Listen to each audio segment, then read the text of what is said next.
पुकारे जा, सिर अमन पे वारे जा, सबके हित के वास्ते, सबके हित के वास्ते अपना सुख विसारे जा। जय जगत जय जगत जय जगत पुकारे जा। प्रेम की पुकार हो, प्रेम की पुकार हो, सबका सबसे प्यार हो, सबका सबसे प्यार हो। जीत हो जहान की, जीत हो जहान की, क्यों किसी की हार हो। जय जगत जय जगत जय जगत पुकारे जा।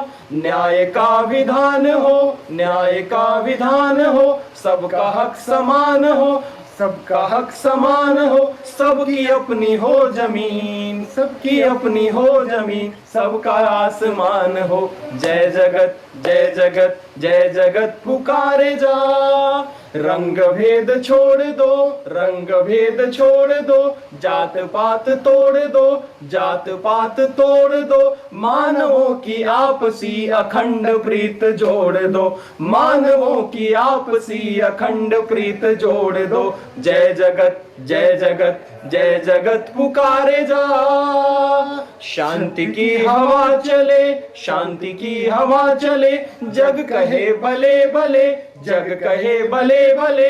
दिन उगे स्नेह का, रात रंज की ढले, दिन उगे स्नेह का, रात रंज की ढले। जय जगत जय जगत जय जगत पुकारे जा, जय जगत पुकारे जा। So thank you so much for your kind attention. Jai Jagat, all of you. And we are so blessed with your participation. And it's my pleasure to extend a cheerful welcome to all. I, Randhir Kumar Gautam, head of the Department of Raffles University, Neemrana. On behalf of Raffles University, I welcome everybody. I also welcome you on behalf of Swadhyaya Sahachkara Circle for Creative Co-Learning, Vishwaneedam Center for Asian Blossoming, Puducherry, and Rage Global Foundation, USA. Today, we are here for a talk on Rudolf Steiner, a Maverick thinker. Rudolf Steiner, one of the profound and revolutionary thinkers, a great spiritual masters of the modern era. His thought, social thought, has helped thousands of people achieve greater visions, success, and effectiveness in life.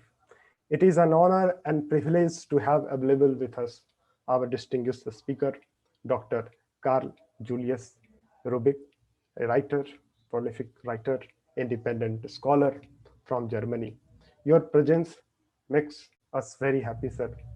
I extend my warm welcome to Honorable Vice Chancellor of Raffles University, Professor Divakar Goli, Professor Anant Giri, Professor at Madras Institute of Development Studies, and Honorary Trustee of Vishwaneedam Center for Asian Blossoming, and all the respected participant, viewers, listeners.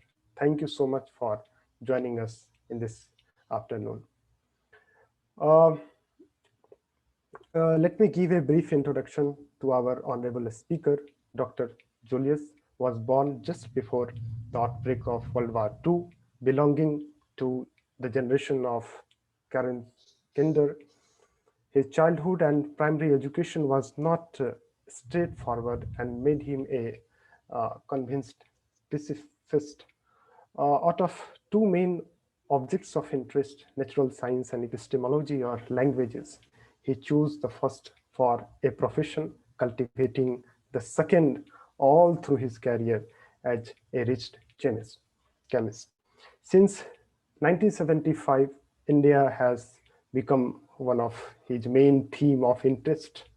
He is a great reader. After retirement, he turned to writing, teaching, and traveling, mainly to India and Thailand. Since he met Rajaji in 2001, he followed closely all the moves and development of the Ekta Parishad movement. Before the talk, let me also give a brief introduction to our Swadhyaya Sahachkara. Swadhyaya Sahachkara Circle for Creative Co-Learning of Self and Mutual Studies. It is an initiative of studying and learning together self, culture, and societies and the world. Friends associated with this are eager to walk and mediate with new horizons of thinking, new movements of social and cultural change at work in our contemporary world. We study seekers such as Sri Aurobindo, Mahatma Gandhi, Chittaranjan Das, a seeker and creative thinker from Orissa, and many others from around the world. We also present our writings and reflect upon our creativity together. We also invite seekers from different fields of life to share with us their visions, lives, sadhana, and struggle for creating a world of beauty, dignity, and dialogues.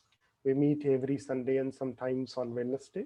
Now we are nurturing this dialogue in coordination, in cooperation with School of Humanities and Social Sciences of Raffles University and Raise Global Foundation. Now I would like to invite our respected Professor Anant Kumar Giri sir to kindly moderate the session. Sir, over to you. Thank you so much, Randhir, and thank you and warm welcome to respected Dr.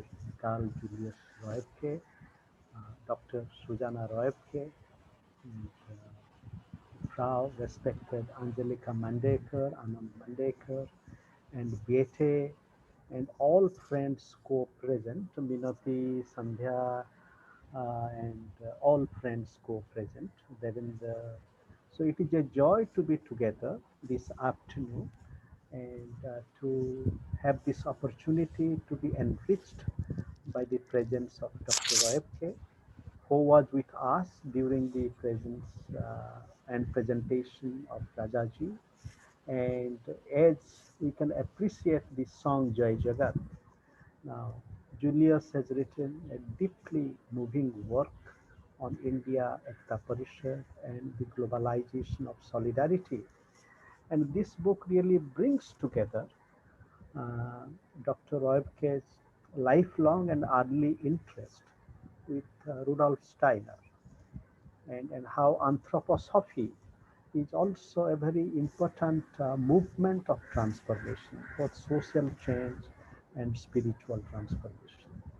In fact, Rudolf Steiner has been such a multidimensional seeker and a great philosopher, also a poet, and in a way working on so many aspects of the human condition: agriculture, biodynamic agriculture, education, the Steiner world of schools. So many aspects of the human condition are deeply engaged with by Steiner, Rudolf Steiner. But unfortunately in India, we need to realize and learn much more the vision and philosophy of Rudolf Steiner. As Dr. Reubke mentions in the note that he has given us, and in which he is writing that one of his interests has been to integrate the educational impulses Gandhi, Tagore, as well as Aurobindo through anthroposophy, that is the perspective of Rudolf Steiner, to cast off the Eurocentric colonial heritage of education. And I think that is very significant challenge, because today all our burden, one of the great burden is how do we think freely. And one of the great, with all challenges, one of the great gift of the German condition is, as noted by this song, the Gedanken die frei. How do we think freely? And that has a root in Goethe. And, and in fact, this whole alternative way of thinking about the human condition in the way Dr. Reubke embodies with him a deep quest of science, as well as spiritual science, as well as humanities, poetry, and languages. And Goethe did embody that sense of confluence with love and labor. And he worked on the metamorphosis of plants, on optics. He wrote novels and poems, and he also translated. So this is a very important path that Goethe embodied. And no wonder Rudolf Steiner's first book, his doctoral dissertation, was on Goethe. And Dr. Reubke will touch upon this. So another important essay of Dr. Reubke is Sundry Freedom Fighters, Mahatma Gandhi, Sri Aurobindo and Steiner. And, and that is also coming out soon in a book, edited book on Gandhi and Sri Aurobindo. So Dr. Reubke has really engaged himself with many deep dimensions of the human condition, sometimes beginning with Steiner and Gandhi and Tagore and Sri Aurobindo in the Indic thought and bringing them together. So we are looking forward to be enriched by Dr. Reubke and his presentation to us about Rudolf Steiner. And that has a epochal significance today. For example, the way we relate to nature, ourselves, each other, biodynamic agriculture, a different way of learning, the whole cultivation of the spiritual. I wish to present these 2 points of Steiner quite quickly. One of his lines is, "May my soul bloom in love for all existence." And another line is, "The wishes of the soul are springing, the deeds of the well are thriving, the fruits of life are maturing. I feel my destiny finds me. I feel my star finds me. I feel my goals in life. My goals in life are finding me. My soul and the great world are one." And I think this is the deep journey of Steiner in all fields. My soul and the great world are one. Life grows more radiant about me. Life grows more challenging for me. Life grows more abundantly within me. Therefore, the growth of abundant life, it requires Maverick thinking in the sense that Dr. Reubke has portrayed. And one of the great contribution of Steiner also the notion of the three-folding social order. And its implication is that human life has to have freedom, especially education. And culture and education must not be controlled by the power of the state in the market. And today, what we are witnessing is how our life is today is being determined too much by both spoken and unspoken authoritarianism. There is the growing power of the state and market, and with the coming of the big technology, and this is where Gandhi, Steiner, Sri Aurobindo, Tagore all come together, that the whole dignity of the soul today is trampled in such a brutal way by none other than the unquestionable power of the state and market, to which technology is making a alliance. So it is in this context all the more that we are going through our crisis of capitalism, crisis of climate change, crisis of violence and authoritarianism. In this, we can engage with Steiner and draw many resources and inspirations for new ways of engaging with our world.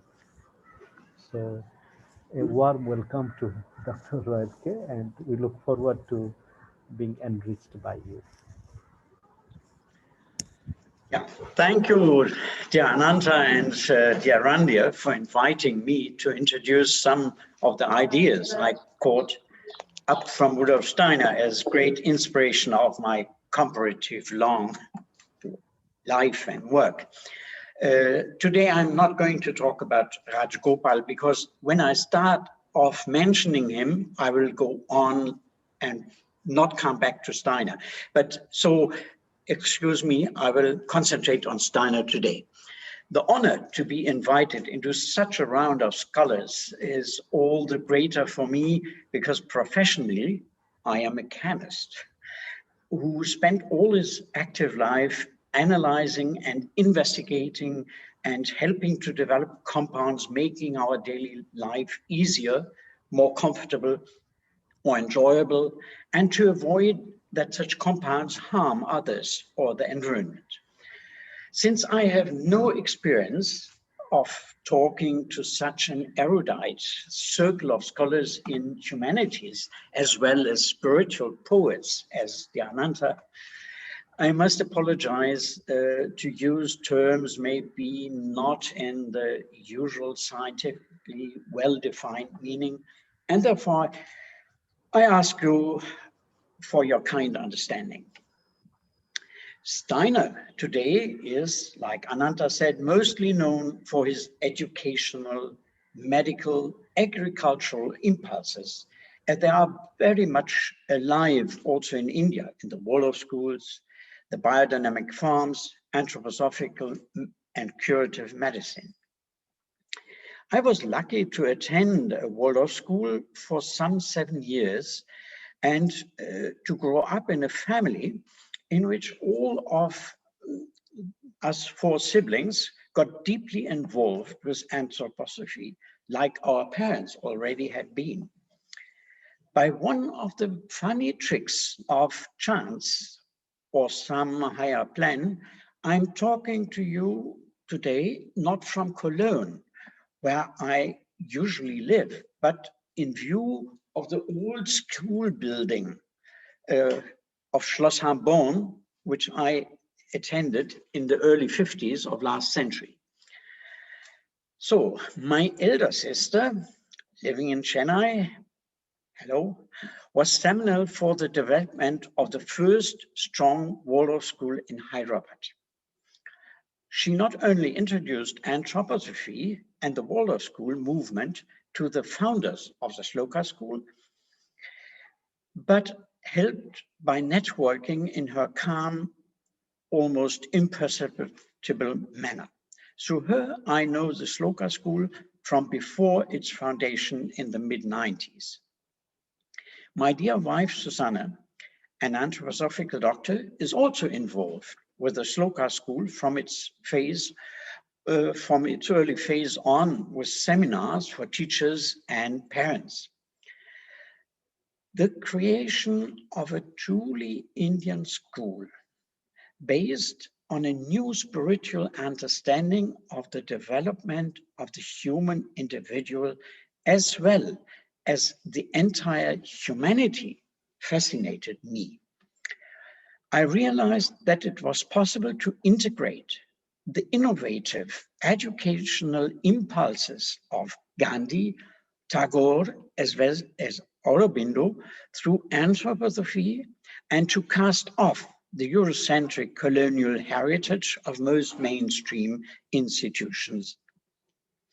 Education is seen as a process of emancipation of the child's possibilities to integrate into sound social relations with all skills it can develop. I was fortunate to share ideas with teachers and parents about the need not to learn what it is already known, but to develop faculties to increase the potentials for social, moral, and spiritual strengths of future generations. As not too many anthroposophically interested teachers with some knowledge of ancient Indian culture were around, I was asked also by the Puducherry school, a Waldorf school in Bangkok, Thailand, to teach about the Bhagavad Gita as well as chemistry in upper classes. The involvement with educational problems was a challenge, which brought me still closer to Steiner's ideas and also to the wonderful work of my brother, my sisters, and so many other friends who dedicated all their lives to this future-oriented task.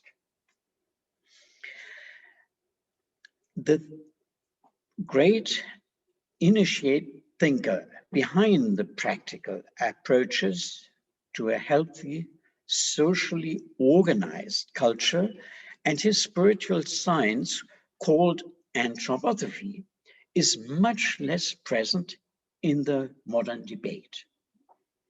Since the American expression Maverick is defined as, when I quote, I will put up my fingers, a person who thinks and acts in an independent way, often behaving differently from the expected or usual way. I believe this is fitting to introduce Steiner as a maverick thinker. Mr. Maverick, not only the person after which the name was created, Mr. Maverick, not only thought in his own way, but he also put his ideas into action, which is true for Steiner as well, who from our point in time may be called a spiritual activist. Like with Mr. Maverick, it was not his intention to be followed by many others. Rudolf Steiner was born in Austria in the year 1861. His father had taken a job with the Austrian Railway Company, with the South Austrian Railway Company, to escape the slave-like servant's position of a forester in the feudal aristocratic society and to marry according to his wishes. The position of his father as railway employee made the child Rudolf experience two great opposing influences in his childhood. The unspoiled natural atmosphere of remote villages and the railway station with its telegraph introducing the recent technical communication with the whole world into the still virginal countryside. To read about Steiner's childhood is fascinating and exceedingly difficult to compare with other people's early years at his time and in this fast-changing world. It is obvious that even at an early age, Rudolf Steiner was a special personality with supersensible perceptions he could not share with the persons around. Steiner studied at the Technical University of Vienna, natural sciences, physics, mathematics, and chemistry, but also attended philosophical lectures and seminars.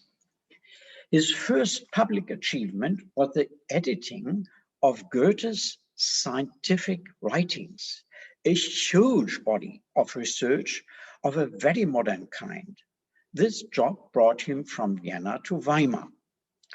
From Weimar, Steiner moved to Berlin as editor of a literary magazine and as teacher in a workers' education school. And though not fond of Eastern mysticism, he became head of the German chapter of the Theosophical Society in 1902.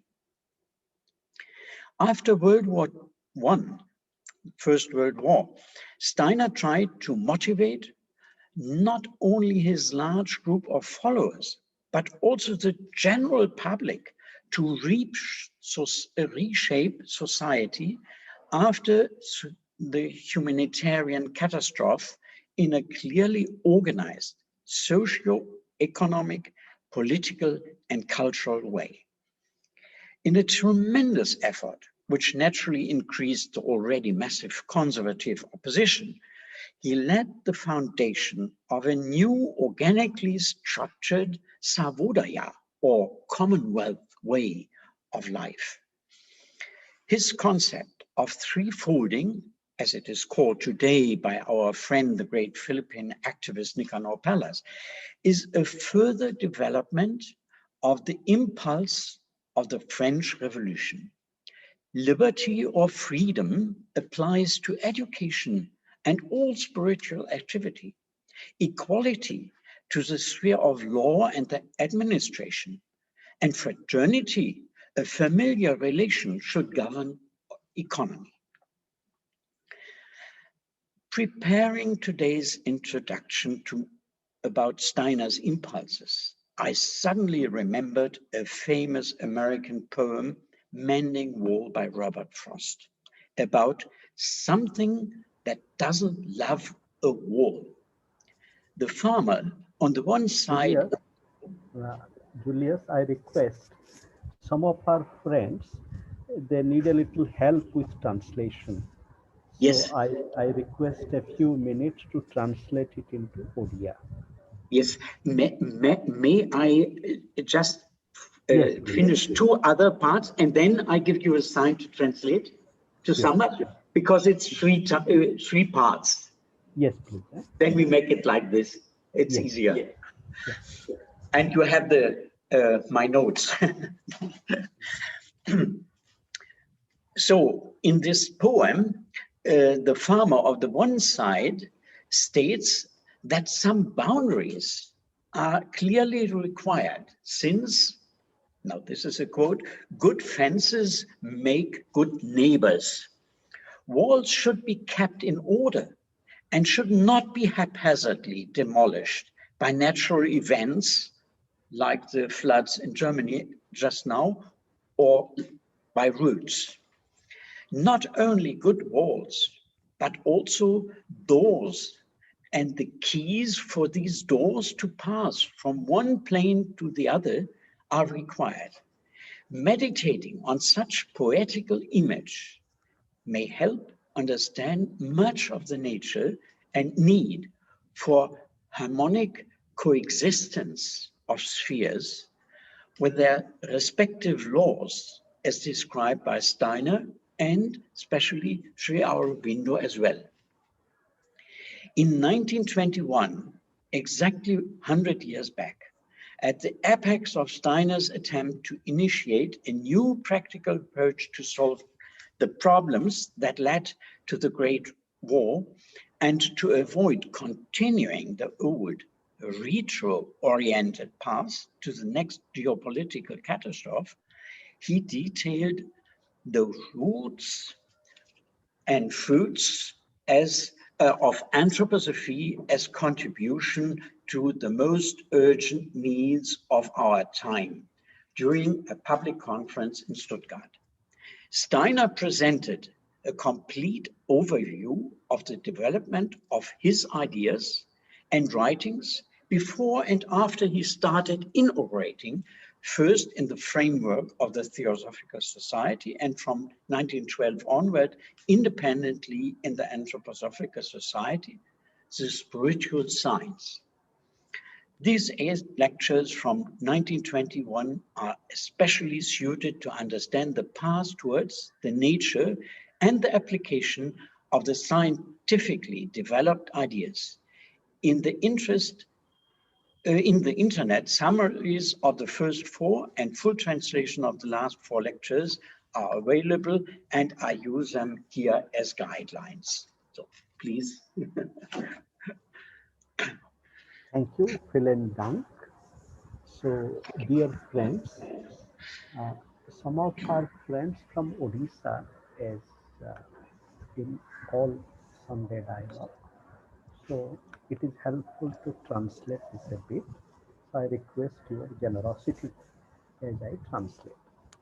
So ଆମର ଭାଇ ଭଉଣୀ ମାନେ आज आम आलोचना करुचु रुडल्फ Steiner को संपर्क रुडल्फ Steiner जने बहु परिसर जने शिक्षाविद एवं साधक थिले एवं सी ऑस्ट्रिया राजधानी वियना रे जन्म होते एवं तांको बापा रेलवे रे काम करते बापा सांगे से विभिन्न जगह को जाऊ सी पढ़िला परे तांकर अर्ली चाइल्डहुड तांकर बाल्य जीवन टी भारी महत्वपूर्ण थिला एवं बाल्य जीवन रु ही तांकर प्रतिभा विकसित हो जाउथला से केमती तांकर प्रतिभार माने स्पर्श बाल्यकाल ही जना पड़ता तापरे से जो पाठ पढ़िले पाठ पढ़ी सी ग्वेटे जो जर्मन कवि ग्वेटे जहाँ विषय में कहती जन महान जर्मन कवि आउ सी कविता उपन्यास लिखा सहित से विज्ञान अध्ययन करते बटनी संपर्क में प्लांट्स लाइफ संपर्क में आमती दृष्टि शक्ति संपर्क में यही सब को लेकिन तेणु ग्वेटेंकर जो साइंटिफिक पेपर्स ताकू ये आमर रुडल्फ स्टाइनर ताकू संपादना करते ग्वेटेंकर दर्शन संपर्क में पीएचडी थेसिस लिखि आउ से रुडल्फ स्टाइनर गोटे मूल कथा हूँ तीनोटी मार्ग गोटे हूँ लिबर्टी स्वाधीनता सेटा शिक्षा क्षेत्र में रहिबो इक्वालिटी सेटा लॉ एवं लॉ रे रहिबो एवं फ्रेटर्निटी जो भातृभाव उभय भातृभाव एवं भौणी भाव बंधुतार भाव सेटा आमर family Julius, I need one clarification. Now, fraternity you mentioned, it is in the familial domain as well as in the economic domain. Is it so? Please unmute yourself. Please unmute yourself. Please unmute yourself. You are muted. Sorry. Yes, I wanted to say that fraternity means a familiar way of brotherly love. So fraternity is translate into familiar behavior, and that should reign in economy. Oh, that is very beautiful, very revolutionary concept, because that is how तेणु भाई भौणी माने आमर जो बंधुताटा सेटा जो भाई भौणी रो जो स्नेह एवं बंधुता सेटा आमर इकोनॉमी अर्थनीति को मध्य प्रभावित होगा उचित तापरे एटा ही होची मूल कथाटी आ संक्षेप रे आ परे आपण माने तांको विषय अधिक जानिबे so now Julius please Thank you for all the translation. Yeah, now I come to the first part of this course by Steiner, the roots. The scientific development of the 19th century influenced all spheres of human life. Natural science led many of its followers to agnosticism, which got hold of all forms of scientific striving, influencing the social, educational, and religious life of millions. The agnostic scientist of the late 19th century was proud to declare, with the philosophy of Kant in his weaponry, man can only have agnosticism. He can only know that there are limits to his knowledge, and that he cannot penetrate to that which underlies the outer sensuous world at its actual supersensuous causes. Anthroposophical spiritual science, on the other hand, is based on the recognition that behind the sensual physical world and intimately interwoven with it, there is a spiritual supersensible world, but also on the fact that one is able to come to an insight into this supersensible world interwoven with a sensory world by developing certain powers of cognition. The two statements clearly show the incompatibility of agnosticism and spiritual science. The influence of agnosticism is not only philosophical, but as Steiner explains, has greatest influence on all walks of life. While the agnostic mainstream opinion of 1921 erected a wall between knowable facts and unknowable ideology and affirmed that man cannot have a gnosis, Steiner followed a gnostic approach where gnosis translates to knowledge of conscious experience of supersensible reality.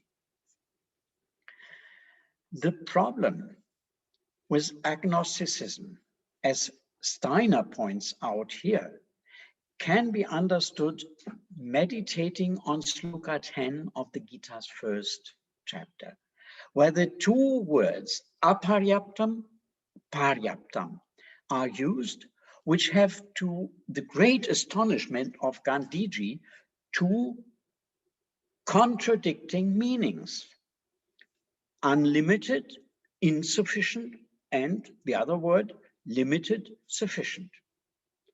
Since today unlimited strength would be the greatest imaginable one and limited would never be enough, Gandhiji had to choose one of the two meanings. But with Frost's poem in mind, we understand there must be limits or fences for victory and for sustainable, as we like to say today, harmony. Whereas to stay within a limitless sphere, in fact denying the existence of limits, can never be of lasting success. Agnostics decree the boundary between the sensible and supersensible to be impassable to the human mind, which is a contradiction. Because if there is, so to speak, a limiting wall, there must be means to get over, or doors and keys to pass through. Masked as well-founded philosophical approach, the unsound dogma of agnosticism has a devastating influence on the thinking, feeling, and willing of all those affected by it. Agnosticism prevents the healthy development of the individual and of society. Defining science in this dogmatic way reduces all observable results to relatively true or false, description without any relation outside the limits of the observables, like a compass needle in a world with no magnetic pole. All unobservable abstract notions like morality, ethics, beauty, love become unfounded ideology by this definition. Tradition continues to decay and man is at the mercy of his animal instincts. Today, in 2021, it is even easier to realize how this technical development tends to create a man-machine unity in which it is not easy for the individual to develop practical, spiritual, and social skills. Are we not right now a part of a highly sophisticated technical network in which we are fully integrated.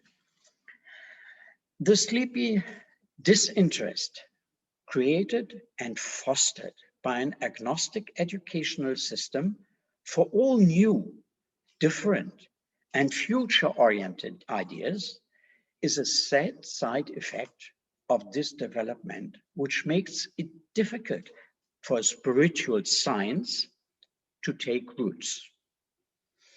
Steiner intends no critical discussion of agnosticism, which thoroughly dominated in 1921 and still does today wide circles of the scientific or the so-called educated community.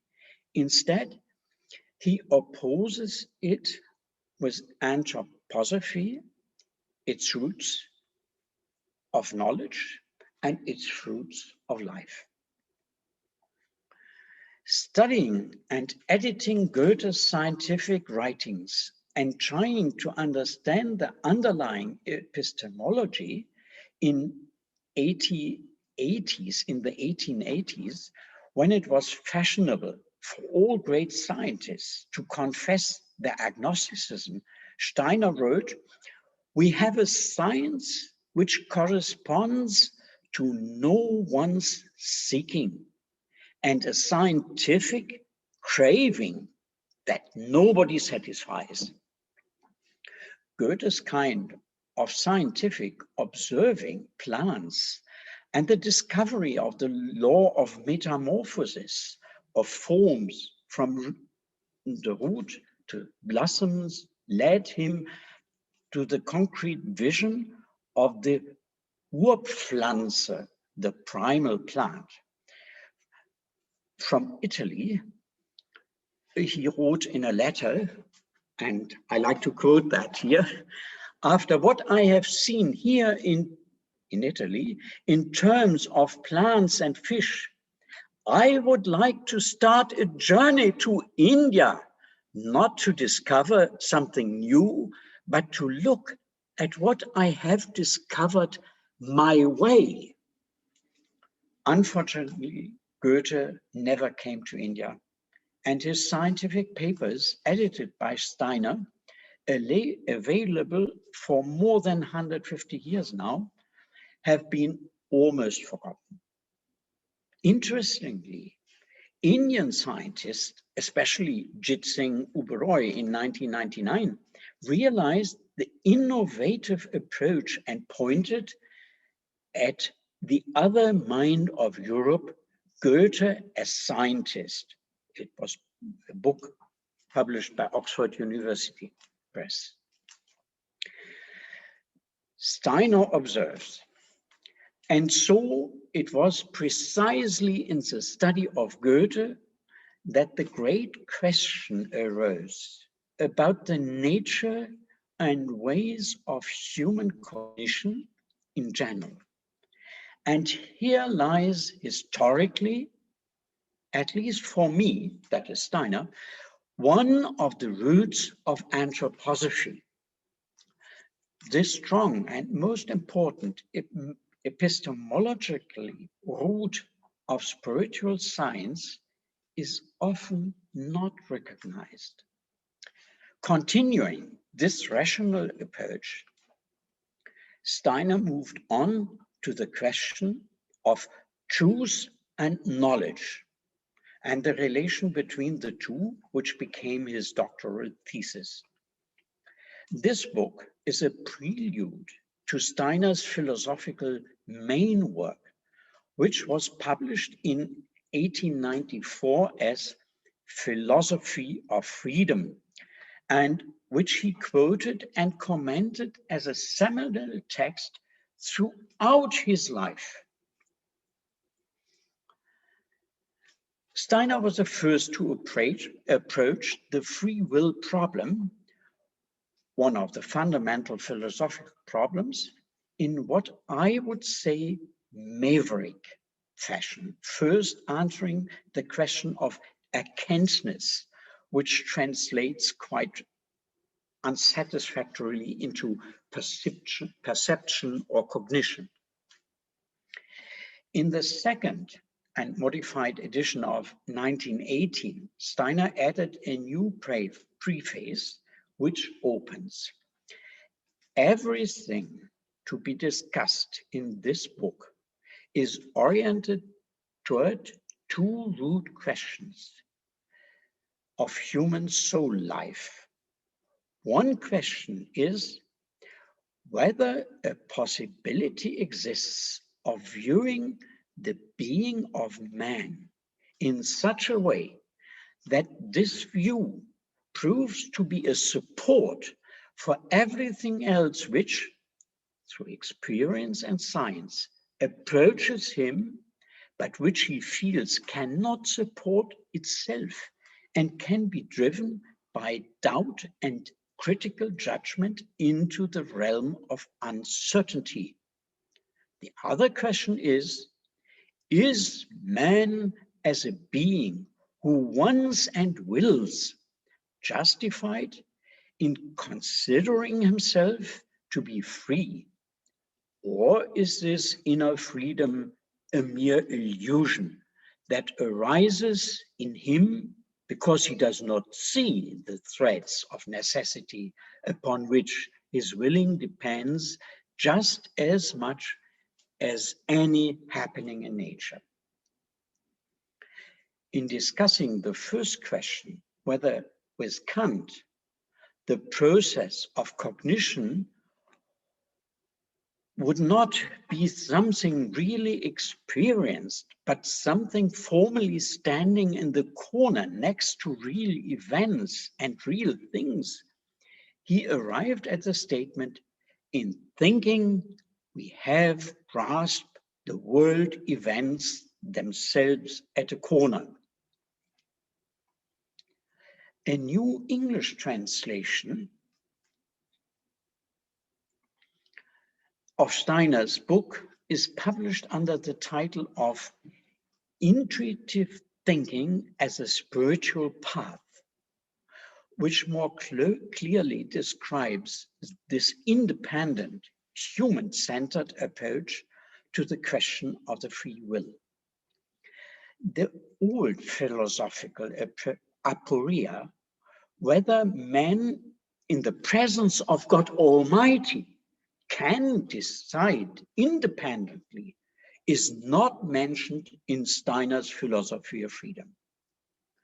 This was so irritating that few or no professional philosophers dared to comment on Steiner's fundamental book.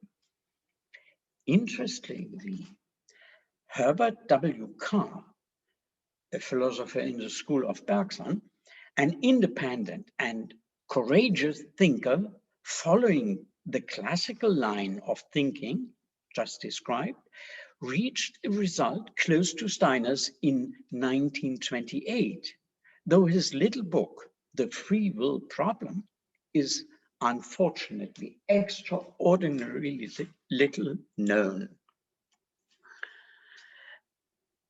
Steiner was well aware of compatriots like Nietzsche striving to solve the riddle of human existence, his mission, and the question of free will. Steiner followed Nietzsche's development closely and in 1895 wrote the book Friedrich Nietzsche, Fighter for Freedom, which was much discussed in his time because of the controversial ideas of this hapless genius. Nietzsche for Steiner was an example for a human longing for spiritual science. Nietzsche got close to recognize the eternal nature of the human being and of reincarnation, as he was later obsessed by the terrible idea of the eternal repetition of the same. Due to this, Nietzsche's physical constitution, He could but withdraw from normal life into mad inertia. He could not find spiritual science. Steiner points out the many philosophical roots of spiritual science in our technical age to give evidence of how it is a natural step in human development. In the last lecture of the course, Steiner says, what I have just told you really applies only to the present age.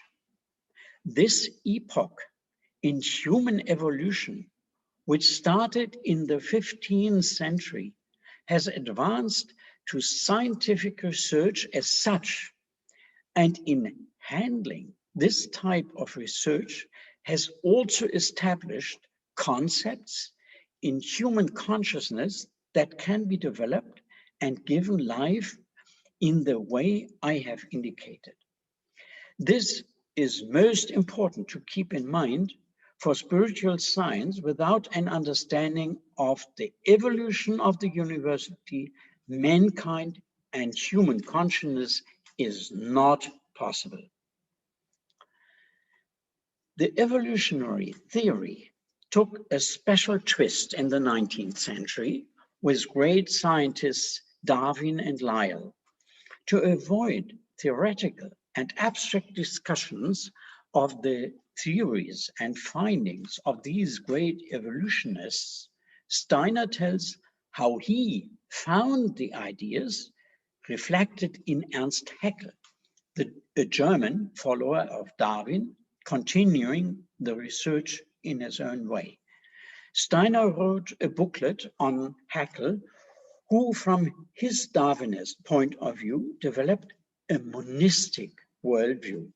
This monistic worldview is important, and Steiner underlines with Haeckel, monism, a wall has been crossed over which one may no longer return to earlier times. Steiner wrote about Haeckel, he has the direction we want to go. From Lyell's and Darwin's hands, he got the rudder. They could not have given it to anyone better. And our community sailed swiftly forward. Spiritual science sails in an open sea of monistic evolution, but does not run like a train on fixed rails. The world is one, no matter without spirit, no spirit not involved in matter. So, Ananta, I think here's a nice interruption for translation. Vielen Dank aus meine Herz. ମୋର ହୃଦୟରୁ ଅନେକ କୃତଜ୍ଞତା ଆମର ପ୍ରଣମ୍ୟ doctor Julius ରଏବକେ। ଆଉ ଏବେ ଯେଉଁ doctor ରଏବକେ ଯେଉଁ କଥାଟି କହୁଛନ୍ତି, ସେ କହୁଛନ୍ତି ଯେ ଆମର ପ୍ରଚଳିତ ଯେଉଁ ଜ୍ଞାନର ଧାରା ସେଇଟା ଏଗ୍ନୋଷ୍ଟିକ୍, ଅର୍ଥାତ୍ ଆମେ ଯେତିକି ଆମେ ଜାଣୁଛୁ ସେତିକି ହିଁ ଜାଣିପାରିବା, ଆଉ ଆମର ଜାଣିବାର ବଳୟରୁ ଉର୍ଦ୍ଧ୍ୱରୁ ଏମିତି କିଛି ନାହିଁ। ଅର୍ଥାତ୍ ଆମେ ଇନ୍ଦ୍ରିୟ ଦ୍ୱାରା ଜାଣୁଛୁ, ସେନ୍ସ ଦ୍ୱାରା ଜାଣୁଛୁ, ସେନ୍ସର ଉର୍ଦ୍ଧ୍ୱରେ ଏମିତି କିଛି ନାହିଁ। କିନ୍ତୁ ଯେଉଁ ଆଧ୍ୟାତ୍ମିକ ବିଜ୍ଞାନ, ଯେଉଁ କଥା ଷ୍ଟାଇନର କହୁଛନ୍ତି, ନାଇଁ ଆମେ ଆମର ସେନ୍ସର ବାହାରକୁ ବି ମଧ୍ୟ ଆମେ ଜାଣିପାରିବା। ଷ୍ଟାଇନର ଯେତେବେଳେ ଭଗବତ ଗୀତାକୁ ପଢ଼ୁଥିଲେ, ସେଥିରେ ଗୋଟେ ଅଧ୍ୟାୟରେ ଏଇ ଦୁଇଟି ଶବ୍ଦ ଅପର୍ୟାପ୍ତମ୍ ଆଣ୍ଡ ପର୍ଯ୍ୟାପ୍ତମ୍, ଯେଉଁଟା ଗାନ୍ଧୀ ବି ମଧ୍ୟ ତାଙ୍କୁ ପ୍ରଭାବିତ କରିଥିଲା। ଅପର୍ୟାପ୍ତମ୍ ହେଉଛି ଅନଲିମିଟେଡ୍, ଅସୀମ। ପର୍ଯ୍ୟାପ୍ତ ହେଉଛି ଲିମିଟେଡ୍, ସୀମିତ। ଆମେ ଯେତେବେଳେ ଅସୀମ ଭିତରେ ଯାଉଛୁ, ତେଣୁ ଅସୀମ ଭିତରେ ଗଲେ ଠିକ୍ ଅଛି, ଆମ ଜୀବନରେ ଗୋଟେ ଅସୀମତା ରହିଛି, କିନ୍ତୁ ଆମ ଜୀବନରେ ମଧ୍ୟ ସୀମା ରହିଛି। ତେଣୁ ସେଇ ସୀମା, ଲିମିଟ୍ସଟା ଭାରି ଦରକାର ଜୀବନର ପାଇଁ, ହାରମୋନି ପାଇଁ।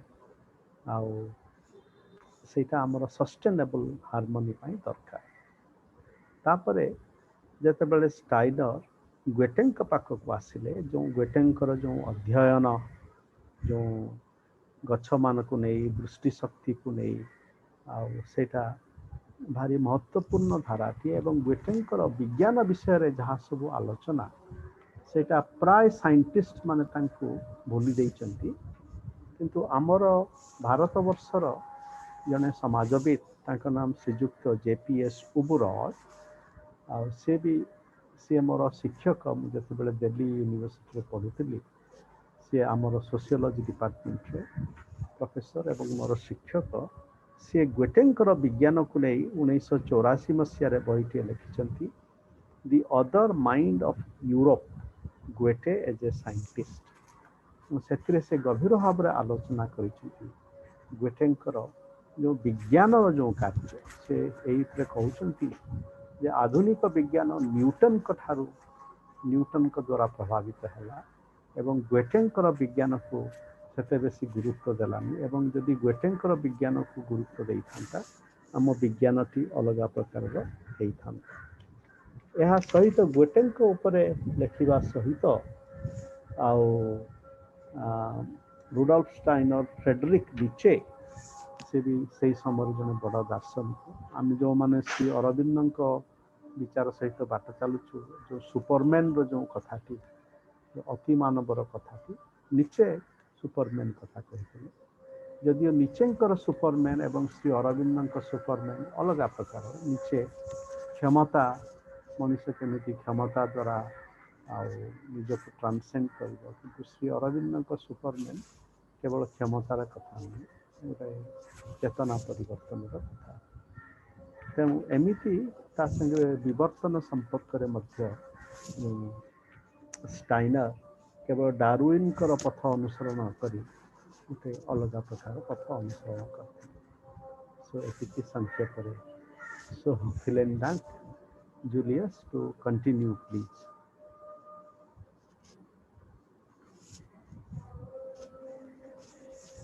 Please unmute yourself. Please unmute yourself. Sorry. Steiner opens the second half of the course, his review of the fruit of anthroposophy, with the following statement. Now, this is a bit difficult, I know. The spiritual science of anthroposophy aims to go beyond the sensory perception towards perception of things spiritual. It aims to progress from the intellectual approach, which we have to use in everyday life and in science as we know it, to other forms of soul activity, activities that permit insights to be gained into worlds that, while they are in evidence in the realm of the senses, nevertheless are not immediately accessible to the senses and to the intellect. Such inner soul activities are referred to as imagination, inspiration, and intuition. The second sentence seems somewhat gnarled, as it is difficult to describe that a spiritual world to be scientifically explored is not somewhere up in a mystical sky, but in accordance with the monistic worldview, a different aspect of our natural surroundings. The fruits of spiritual science are stepwise insights into spiritual reality within our one world. These fruits ripen in the scholar of spiritual science if he arduously works, transforming his natural skills along the path described by Steiner in his various books, knowledge of the higher worlds and its attainment, and outline of occult science. The path is clearly shown and involves the whole being. A complete and conscious transformation of the personality is required without retiring from worldly tasks and relations. There is an essential difference between such difficult, some even say esoteric sciences as quantum physics or advanced heterocyclic chemistry and spiritual science. Not only in the way of training, but also as to the results. Studying natural sciences, the success can be measured by the degrees you acquire or by the number of publications you write, which is not the case in spiritual science. Steiner described this difference. It is this involvement of the whole person as distinct from the ordinary process that only involves the head of man that is the true distinguishing mark. Ambition is the greatest enemy or hindrance to spiritual development. A reasonable number of exercises in everyday life is necessary to awaken the patience and the alertness of experience, the first subtle beginning of what Steiner describes as imagination, inspiration, or intuition. The moment you boast of achievements, you are thrown out. The fruits of anthroposophy are, first of all, the discovery of the means to achieve higher knowledge and the knowledge obtained on this path. Studying the writings of Sri Aurobindo, I was happy to find the same argument and the somewhat disappointed statement by Aurobindo of this great seeker, that he was not able to discover the general common entrance into the spiritual world, but entered through a side door. Many followers of Steiner as well of Aurobindo declare schools, hospitals, farms, following the direction of the great inspirators as fruits of spiritual science. They may be right, since fruits also serve as seeds. But the primary fruit of spiritual science, from which all others stem, is the knowledge of the path and the results obtained on this journey. Steiner points to the following problem on this path of development. The sense of egoity needs to be enhanced. Reflection on the self to become more powerful. If people do not take the preventive measures which I have so often described, which will enable them to tolerate such an increased sense of egoity without taking harm morally and psychologically, an element of megalomania, not as a pathological condition, is bound to arise in the soul.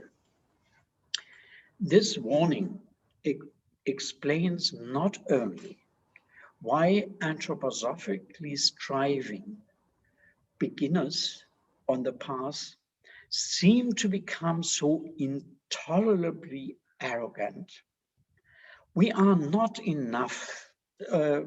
doing enough of the necessary exercises, but also this explains why there are no successful fast-track courses to attain spiritual insights. Fortunately, there is also a likeness between the results of natural and of spiritual science. though both kinds of knowledge can be achieved only by the initiate, the physician or the spiritual scientist, the results are so logically linked to one another that one is not required to become an initiate to learn about either. One distinction must be kept in mind. As Goethe realized that an adequate method of observation is required to explain plants, and Haeckel came remarkably close to formulate similarly adequate but different ways to investigate animals, whereas most modern scientists treat everything with their one and only one toolkit of instruments and hypotheses, which is adequate for that matter only. The limited materialist approach has a consequence to which Steiner points here. If the realm of natural necessity is as one has been accustomed to imagining it in the course of the last centuries, then there is no possibility of saving the realm of the moral. This is so important that, excuse me, I want to read it again. I'm not sure that I got it correctly. If the realm of natural necessity is as one has been accustomed to imagining it in the course of the last centuries, then there is no possibility of saving the realm of the moral. For instance, modern science cannot deal with life. So when it comes to experiments with living cells, stem cells, ethically problems not solvable by rational methods arise. Ethical commissions are created and turn out to outdated religious teachings, backward, medieval, or even Greek philosophies. The domineering law in science is causality. If this happens, then that follows. In 1921, there was not the slightest doubt about its universal validity, and even today, there are few who dare to think differently. But does causality apply in all spheres of reality in the same way? Spiritual science comes to the solution: we perceive how the moral world order relates to the world order of physical causality. A morally pure will is the element in human nature that overcomes causality in man himself, and thereby also for the whole world. Recognizing this, we gain a feeling for man's rank and dignity within the cosmos. With other words, we understand, not only preach, the dignity of man. Entering the supersensible spheres of reality, which are intimately interwoven with the sensible world of our daily experience, is not possible with our intellectual abilities alone, as already stated, but involves feeling and willing as well. On this level, where causality is overcome, perception of human value, feeling awareness of human dignity, willing in human love is achieved. Rightly, I believe, Steiner remarks Those are the most beautiful fruits of life that can be made to grow and ripen in man when he lets the discoveries made in spiritual science enter into experience.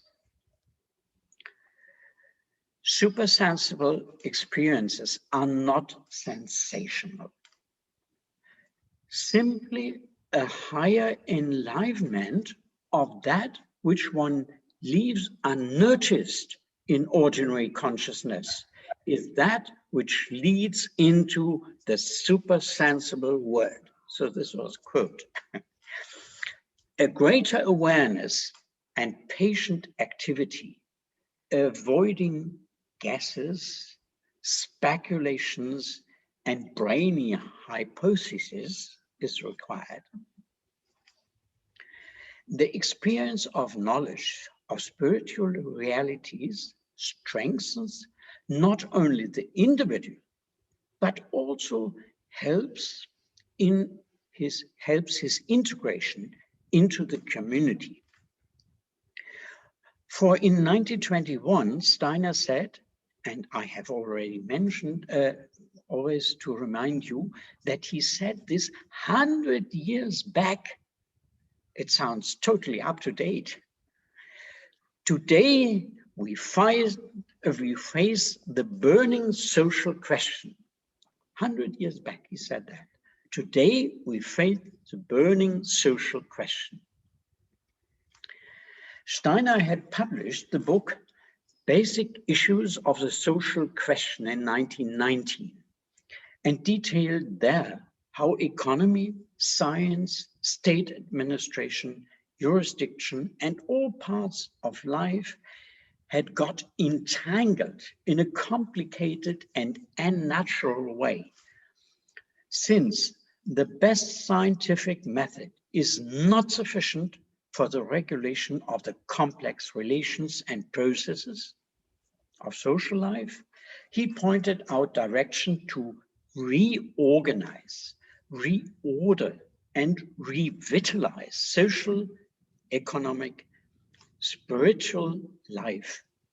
For instance, educational life, from his insight of spiritual science and from the knowledge of the nature of man. Steiner made no political program, did not talk of utopic models or ask for a belief in some new ideology, but laid the foundation of an approach in agreement with different requirements of economic life, which would be permeated by fraternity, spiritual life where freedom should reign, and administrative communal life where everyone must be equal to all others. The second sphere Steiner mentions in the last of these 1921 lectures is medicine. Spiritual science is a way to achieve fertilization of science-based medicine. I have the great pleasure that one of my students from Thailand just finished her medical studies in Germany and now continues to become an anthroposophical doctor.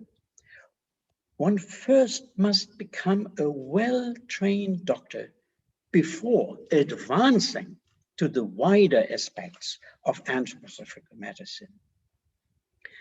To close my presentation, I would like to share a thought of Steiner with you, which I quoted in the epilogue of my book, Struggles for Peace and Justice.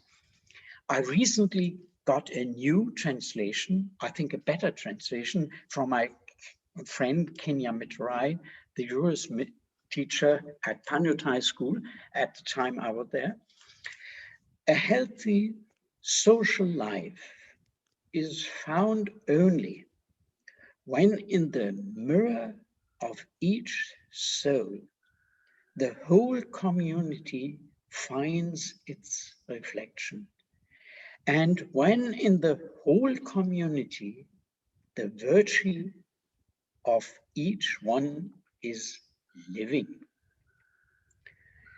If we try to develop individually and as communities in this spirit, a better world is possible. Thank you for your kind attention.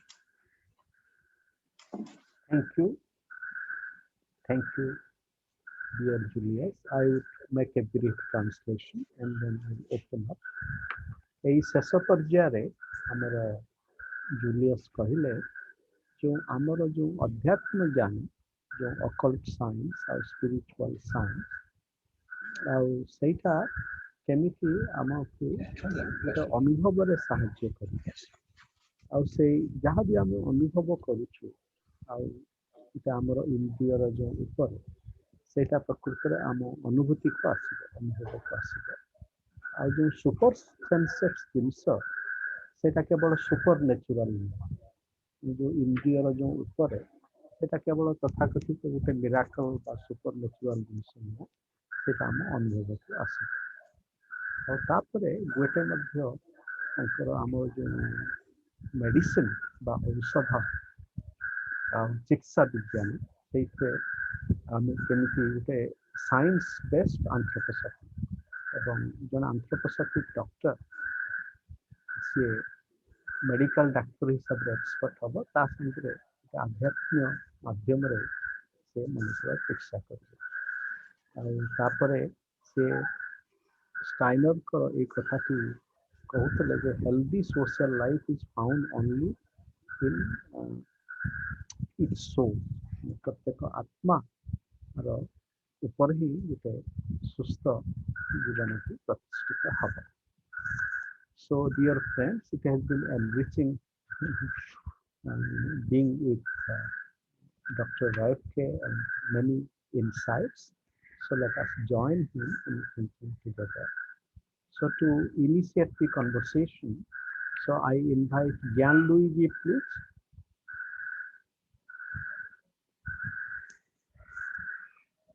Gyan-Luigi, please unmute yourself. Yes, excuse me, I have some problems. Good afternoon. Thank you very much. It was really very interesting. Well, I would like to put a question or a remark because I would like to have some explanation more regarding the presence of the supersensible in us. That is, if I right understand what Steiner says, there is no incompatibility in the material corporeal world.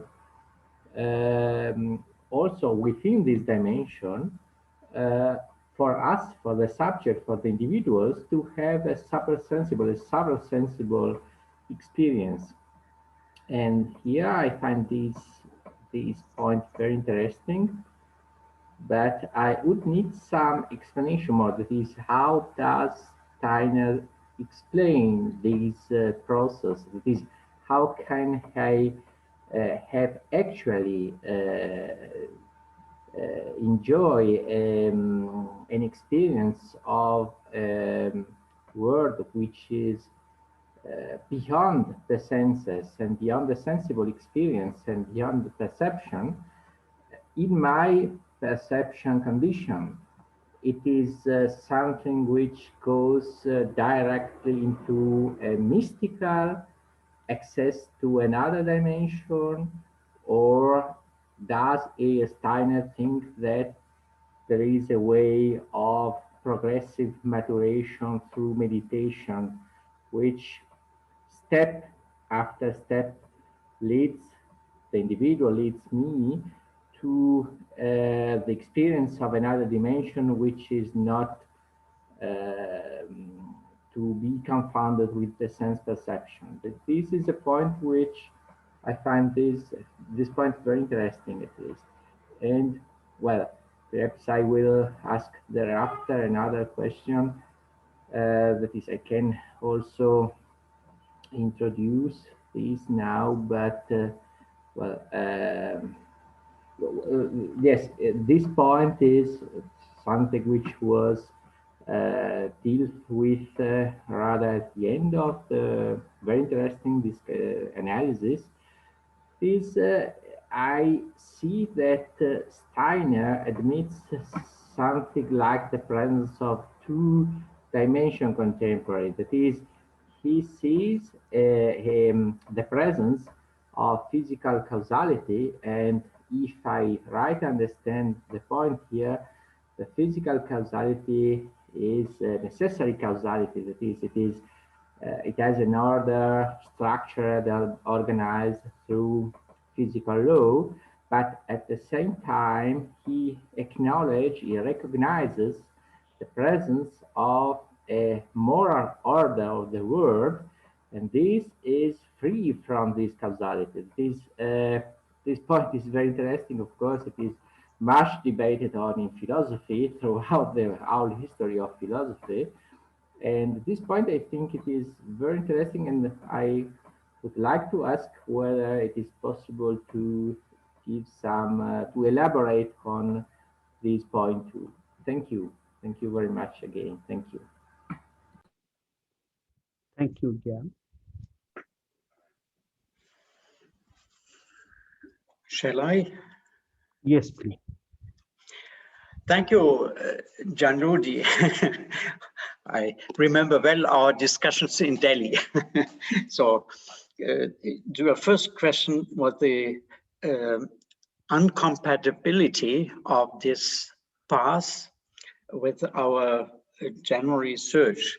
Now, first I have to apologize because even this small booklet, to read it takes 16 hours when you just go on reading. So I can't condense it so much.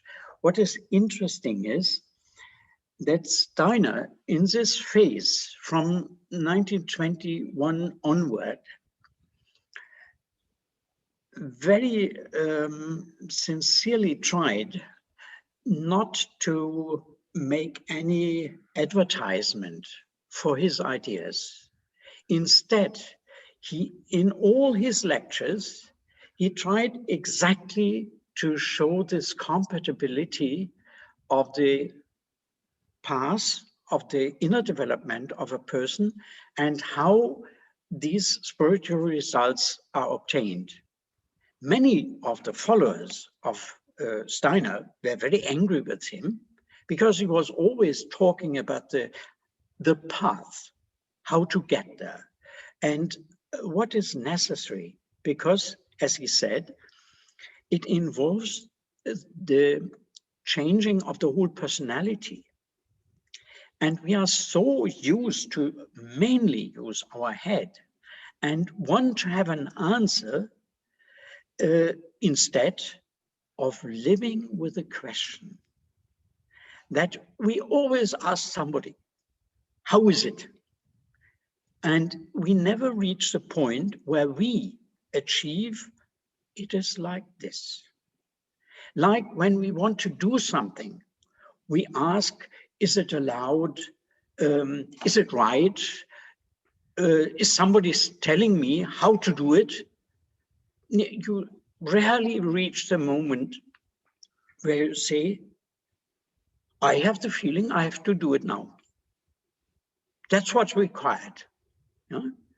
For instance, I had long debates, to come back to my other favorite, Rajaji. When you know some of his friends, they say he is waiting too long. He's never making decisions.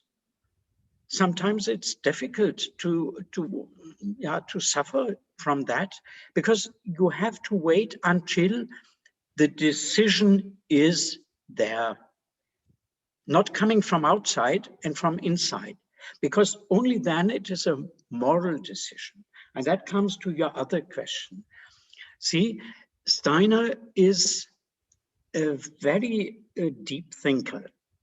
And in a way, there is an unsolvable aporia. All the philosophers think, how is it possible that God created the world, or whoever created the world, it's only stupid to say that it was a Big Bang, because who made the Big Bang? So whoever created the world, he is almighty.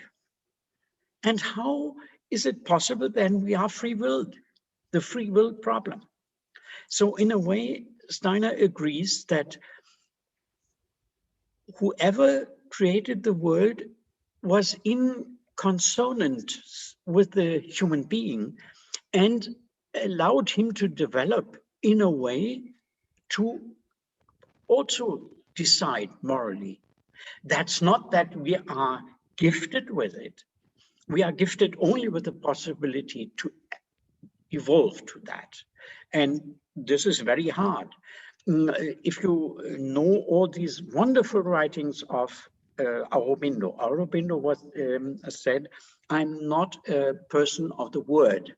I'm a person of the pen. And he wrote so many letters about this question, how to reach inner development. And you see how he is fighting to show a way. Yeah? And therefore, it's so interesting that he said, I never found, so to speak, a highway to show to others. I only entered by a side door. I never found this main entrance and to show others how to go there.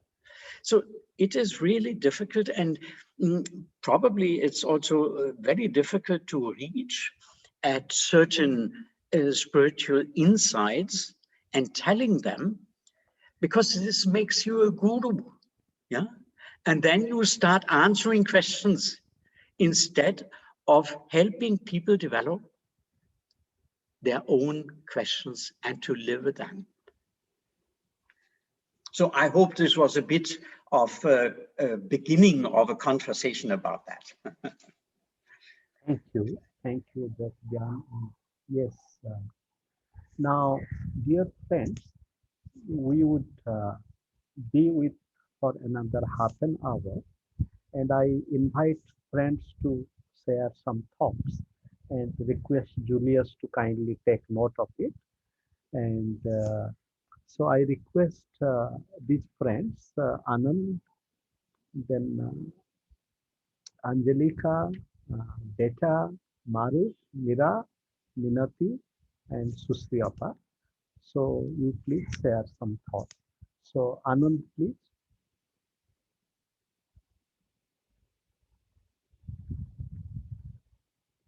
Mr. Anand Mandayekar.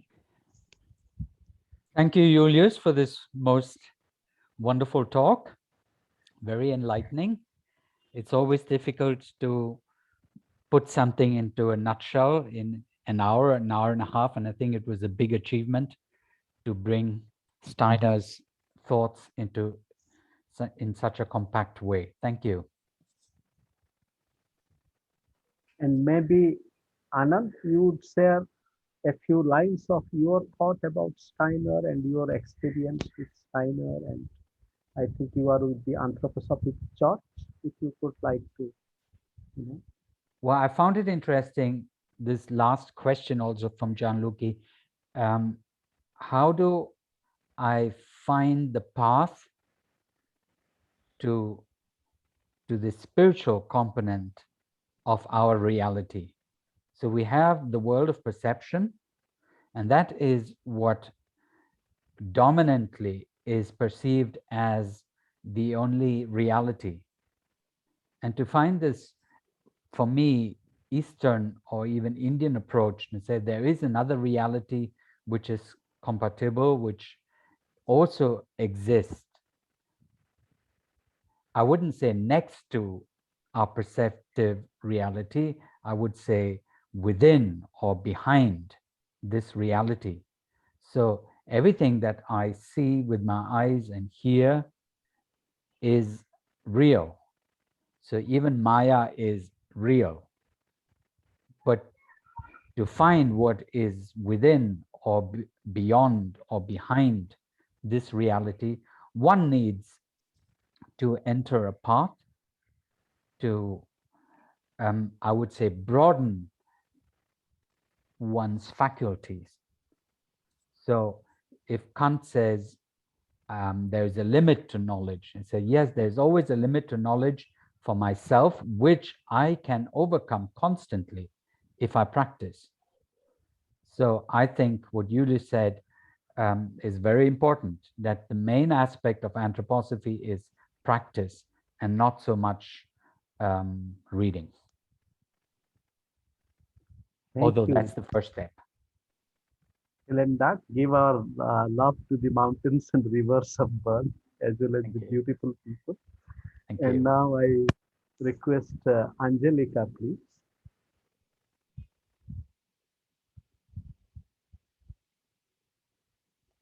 Angelica. I'm sorry, I can't.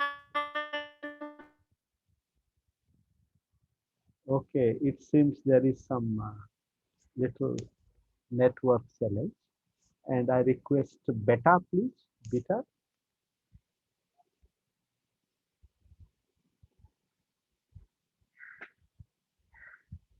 Okay, Beta is coming, and I request Mira, please. Mira.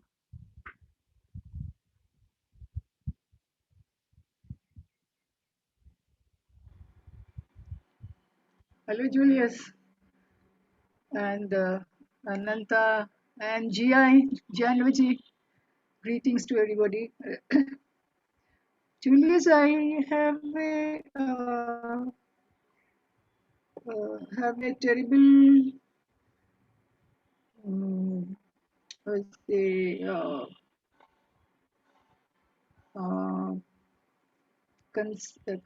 rather say state where I feel that this technological disruption, which is happening through artificial intelligence, is a very, very problematic challenge. And that is taking not only the job markets all around, creating violence, it's also disrupting the identity. So my question is that because many of the scientists are, or even the corporations are trying to replace people with robot, they are doing. That is going to have a terrible problem because it's going to create a lot of violence in the society. So will the basic rules of life change? Would that be, or how do we really check this? How do we go about it? Because these are surrounding us, and these are certainly the realities at present. Thank you. Keep in touch. Nice to see you. Thank you. And I request Julius to kindly take a note, and we would hear a few voices, and we invite your reflections towards the end. So now I request Maruf, please. Maruf.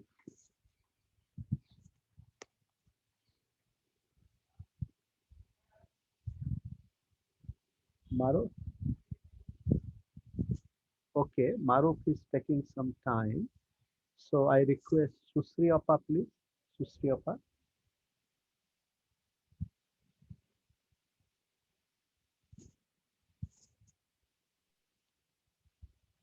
Okay, Susri Appa is taking time. Minati, please. Minati. Hello, am I audible? Yes. Can you hear me? Maruf. So Yes. Yes, I can hear you. So Minati, Thank Maruf you. has some internet problem. Let us hear him first, then we will hear you. So Maruf, please come. Okay, Yeah, sir. no problem. Yes. Yes.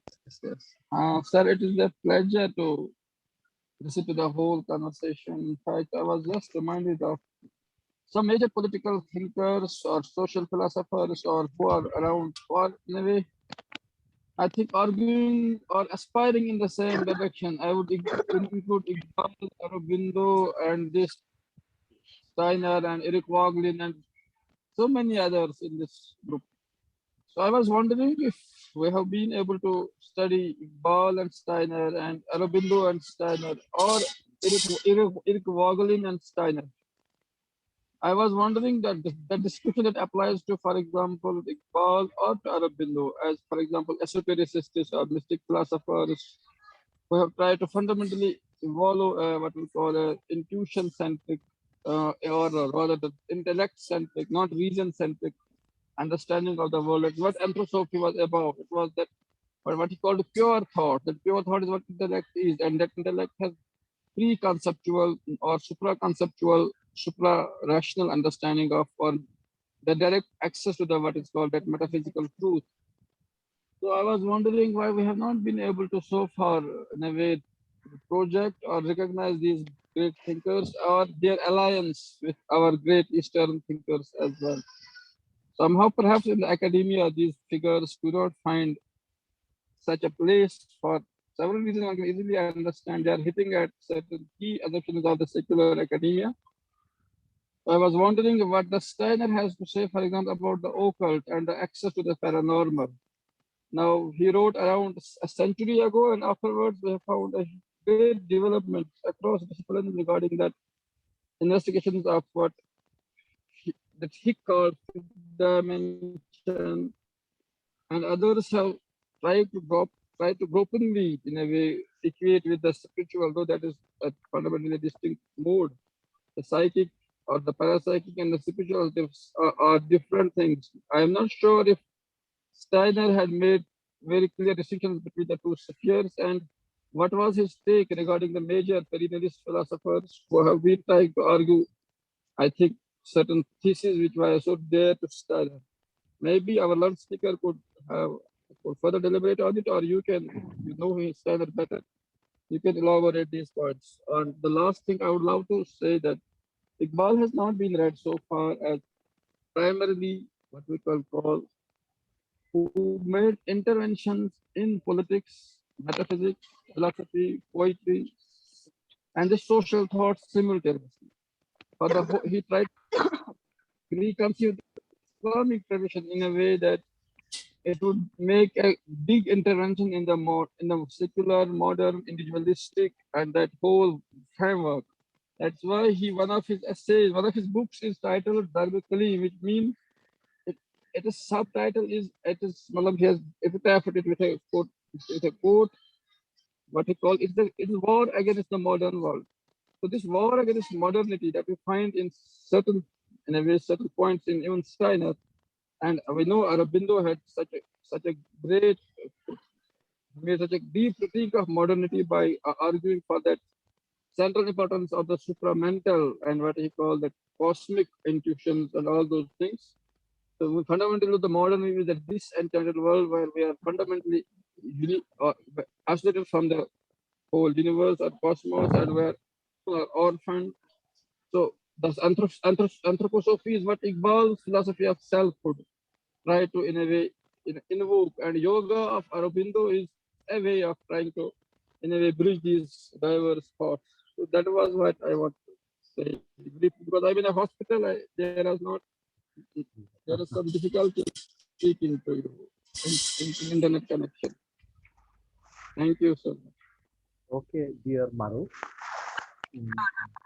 I request again Julius to kindly make a note. Now, Minaki, please. Hello, am I audible? Yes. Hello. Good evening, everyone. First of all, thank you, Julius sir, for very insightful presentation. In this thing, one thing actually, Rudolf Steiner, one thing stuck to me is his Maverick thinking, which is actually being different.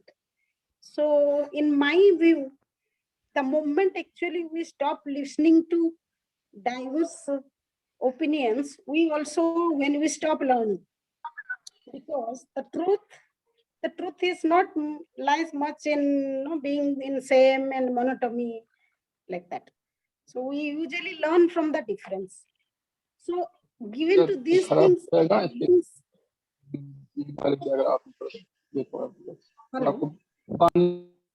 Please. Hello, Maru, yeah. you please go ahead. Yeah.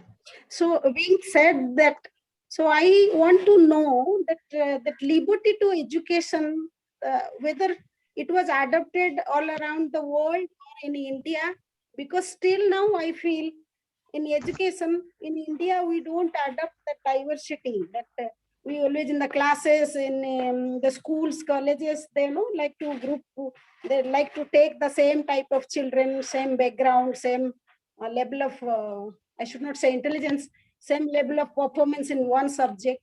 So whether my one question is whether it was adopted all around the world or in India, if not, why no, not.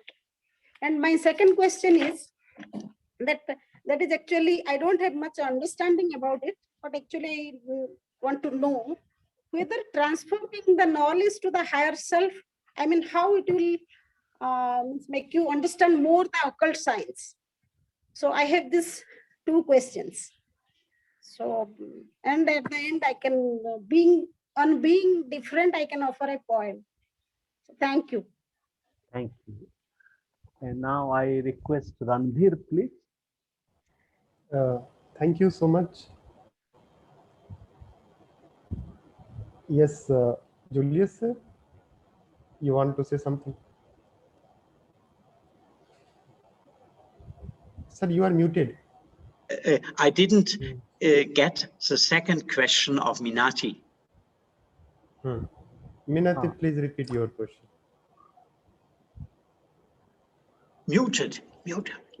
Unmute yourself. Sorry. The second question was transforming the knowledge into the higher self. I mean, in the field of occult science, how it would work, and a little more light on this subject. Thank you. Is it clear, sir? Yeah. Yeah. Thank you so much. My question is a bit related to sociology of medicine, because in somewhere Rudolf wrote that in future we will eliminate the soul with medicine. But in contemporary time, what we can see with the advent of this post-COVID scenario, we are again a conception of materialistic doctor, is emerging. A kind of a materialistic conception of medicine is becoming, popularized. Yeah. Second question is, whole solution he gave in terms of holistic approach, what anthropology insights, says like, healing originally resides in the human breathing system. Your breath, which connects you to your intuition. And this is your best friend, practicing daily breathing, in yoga, it really bring a kind of awareness or deep breathing. Sometimes I experience it helps promote a kind of healing, healing, and it subsequently, increases your health status. So as you become aware of and attend your breath, it slow down, depends, and start to come your racing thought. In that way, we are controlling the thought. So at some point, I find Rudolf, when he is trying to give a kind of holistic perspective to solve the problem, but at the same time, he said like we'll eliminate the content of soul with medicine. So I find a kind of paradox. So I want to know your thought on this. Thank you. Thank you. Thank you. And now we have Susri Appa, who is also a very deep poet. She is with us. So Susri Appa, please. Thank you, Ananta bhai. And thank you, Dr. Julius, for a very insightful and a very incisive presentation in such a very limited time, in such a vast topic and so many points that, am I audible? Can I just Yes, get yes, a note yes, of that? yes, Okay, you are audible. okay. Thank you, Randhir, and thank you for all the very interesting questions that I have a question for Dr. Julius too, but before that, if I could take quick few minutes to a few words of tribute to all the seekers, starting from Steiner to all of us that are, who are present here, to the seekers and the process of seeking. A few words, here goes the last client, the surface, the seekers and the process of seeking, the seekers who are bound by the limitations of life and by the limitations of senses, and yet, that the path we are on. The process, the surface, here goes, the surface was uneven and sooty, on which were lying a muddle of assorted leaves, some enticing flowers, and some entwined stems of thorny realities. In front of me was a wall, prominent and bright. The walkway looked difficult and muddy, but familiar to me.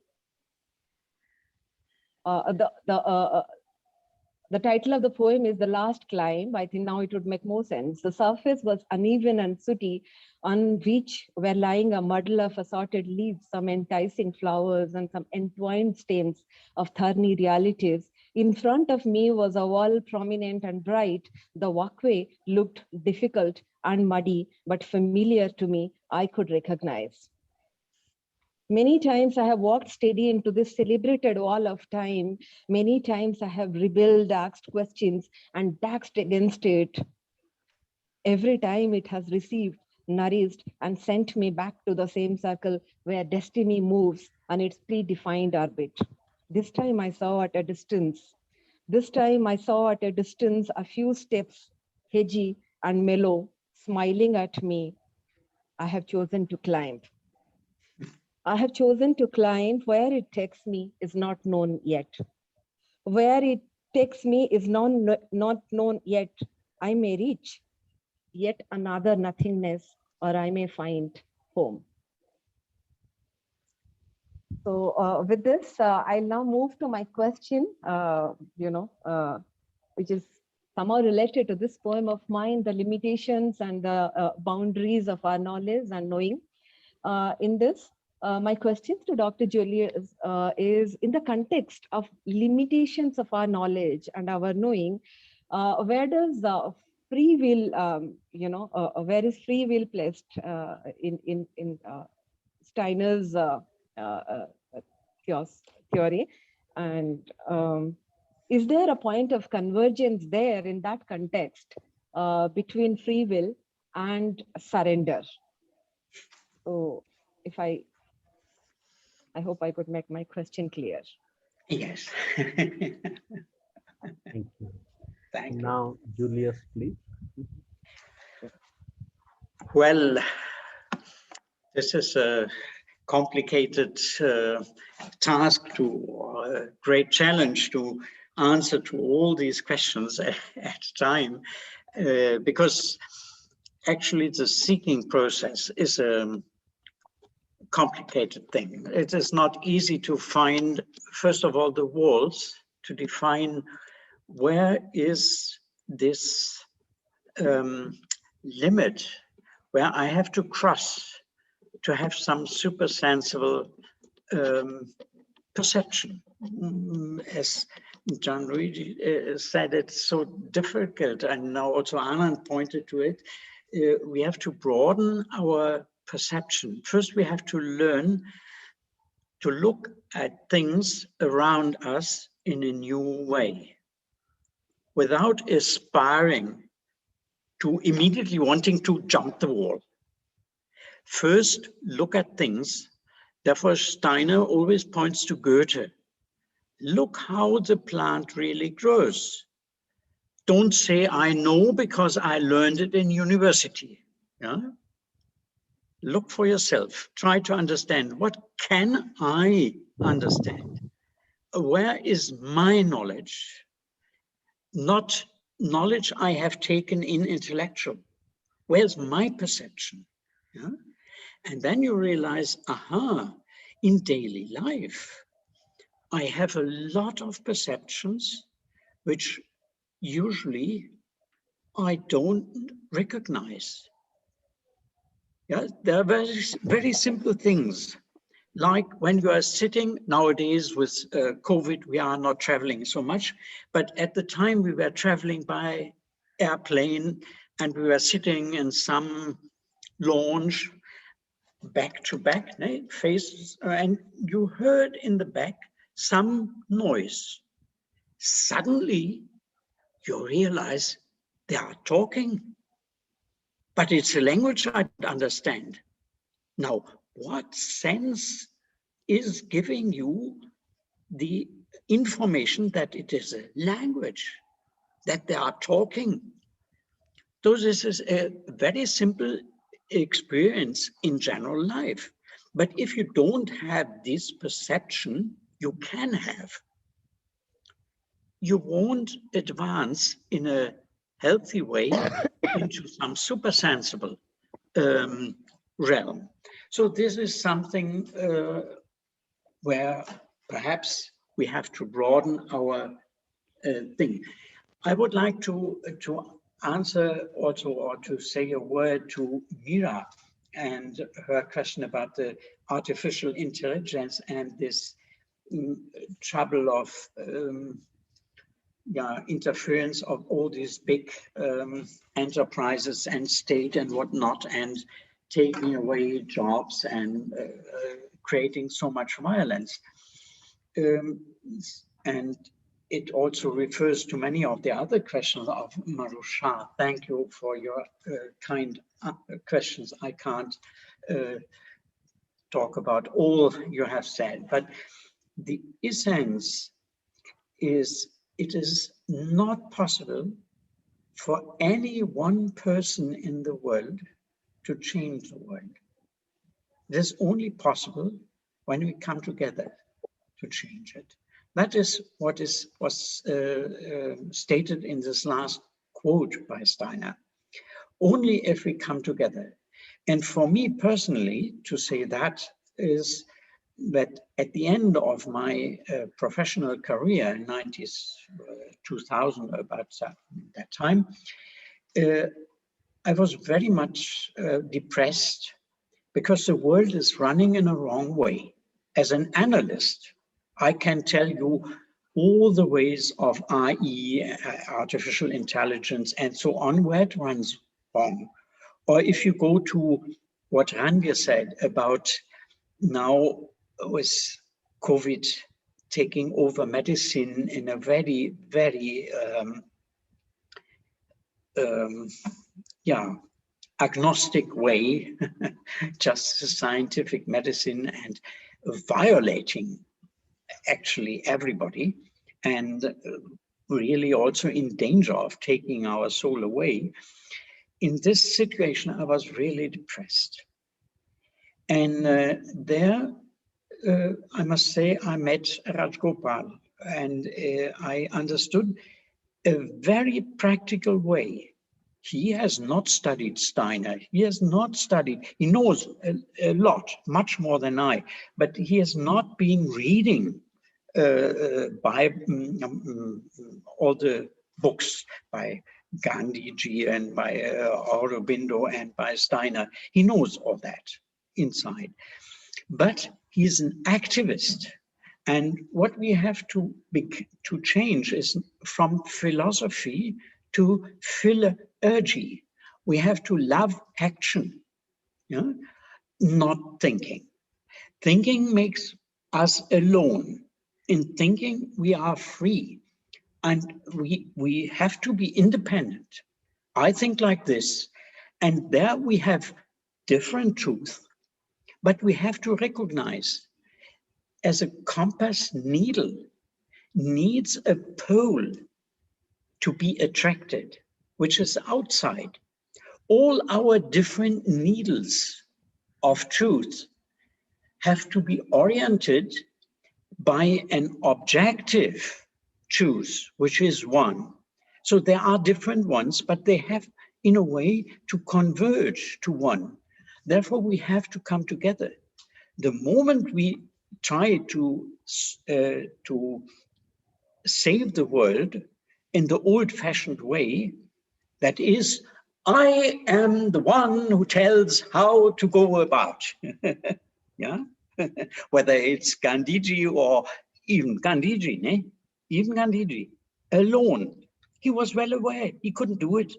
He wanted to not to be a guru, therefore he became this old man with a dhoti, and he wanted to be little, not big, because the moment you want to be big and tell how the world runs, it doesn't work. So we have to gather. And therefore I was pleased to talk in this circle where we talk so much about harmony and blossoming and so on. So I think I didn't answer all the questions properly, but I gave some insight how discussion may go on. Thank you. Thank you.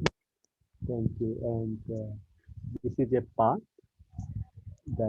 path of togetherness we explain. And so we are at the last moment, and before Devendra comes, shares his thought, and so Minati, you please share your point.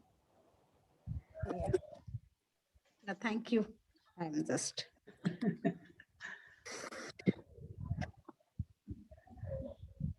One minute, just.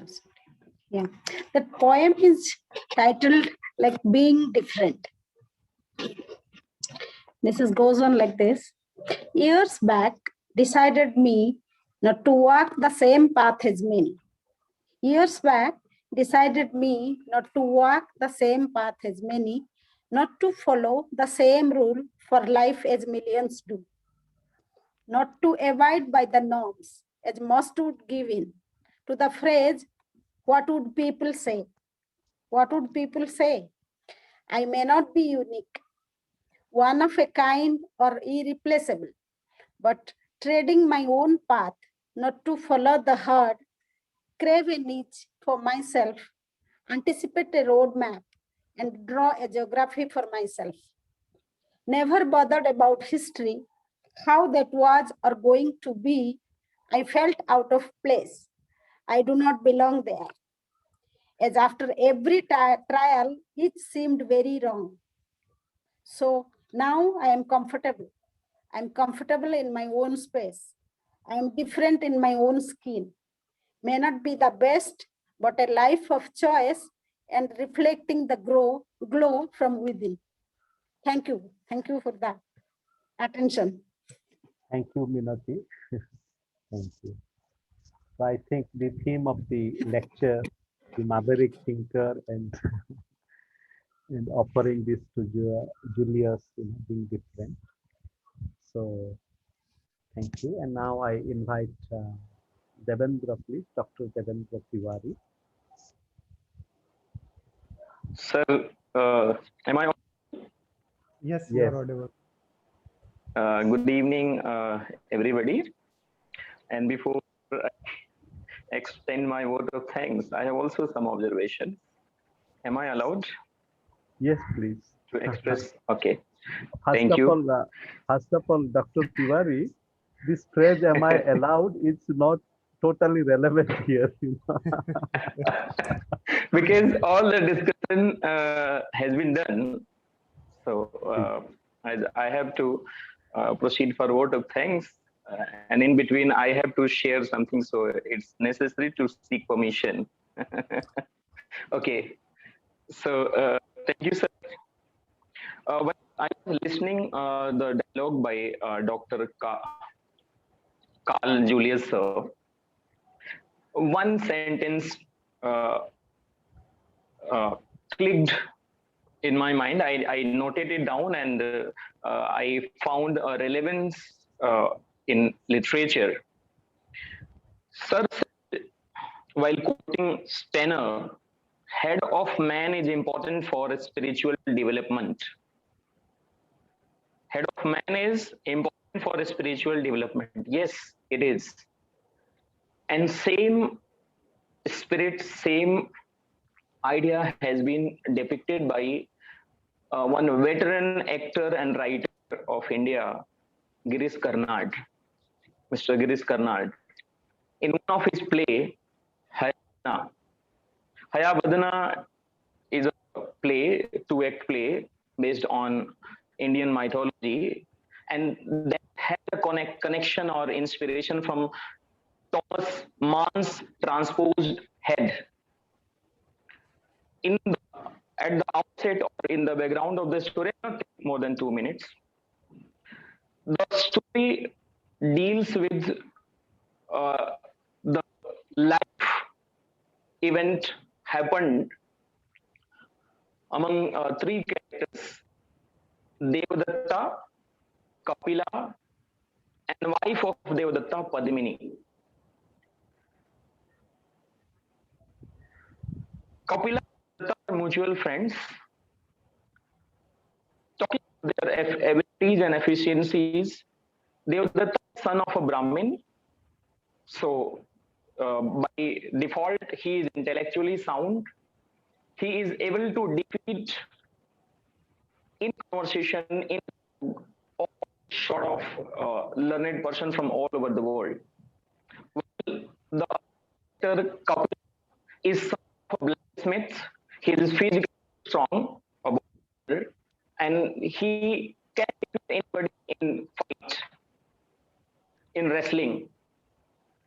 So as Kapil is best friend of Devadatta, he frequently visits the house of Devadatta, and because of physical appearance, the wife of Devadatta gets inspired or maybe develops some feeling for Kapila, but there is no dispute, there is no conflict. But someday they are on a tour of maybe they are on a pilgrimage, and they happen to visit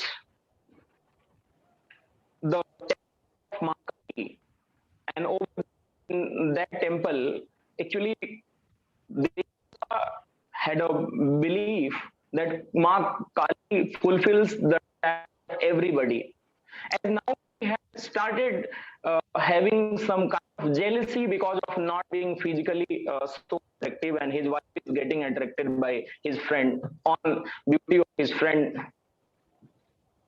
Kapila. So he says, now I sacrifice my everything to Ma Kali, and he takes the sword and beheads himself. In the meanwhile, Kapila, when he does find his friend coming soon to the place where he has been waiting, he visits the same temple and he finds, yes, my friend has beheaded himself, or some accident has happened with him. Now he is no more.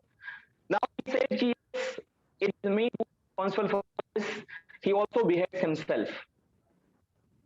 And after another couple of minutes, when both of them doesn't return to the waiting place where Padmini was waiting, she also visits the temple and she finds both friends I think she considers they had a duel with them, and both of them had beheaded themselves.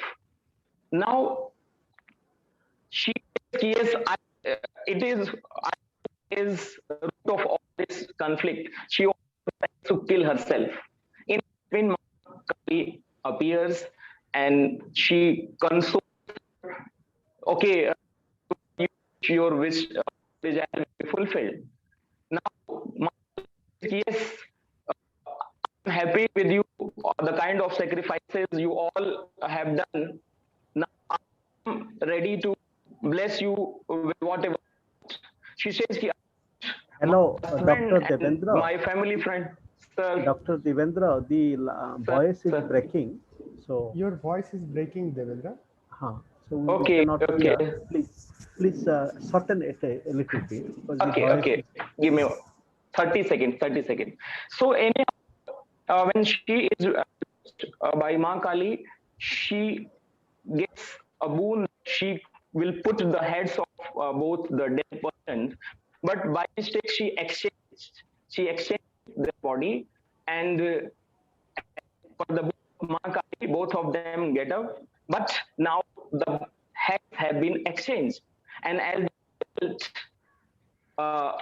in the of the one sentence start my conversation, head is master of, as head of a wrestler was on the Brahmin and the head on the head of wrestler.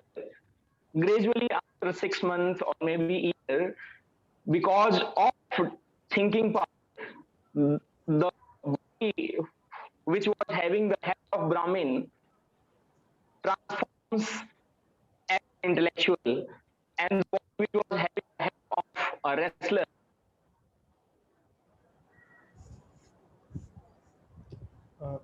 Hello, Devendra. I think your voice is not coming. So, Devendra, are you there? Sir, I'm there. You have muted me. Okay. Yes. Voice okay, is so breaking. because of exchange of body, because of exchange of heads, as per their original head, they started behaving, and that's why this statement, "has master of body," comes true.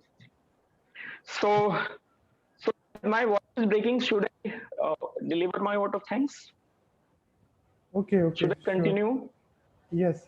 Okay. Sorry for, actually there is a heavy rain in the facility where I am sitting now, and because of that this network issue is there. So thank you, sir, for inviting me and giving me this opportunity now to propose this formal vote of thanks.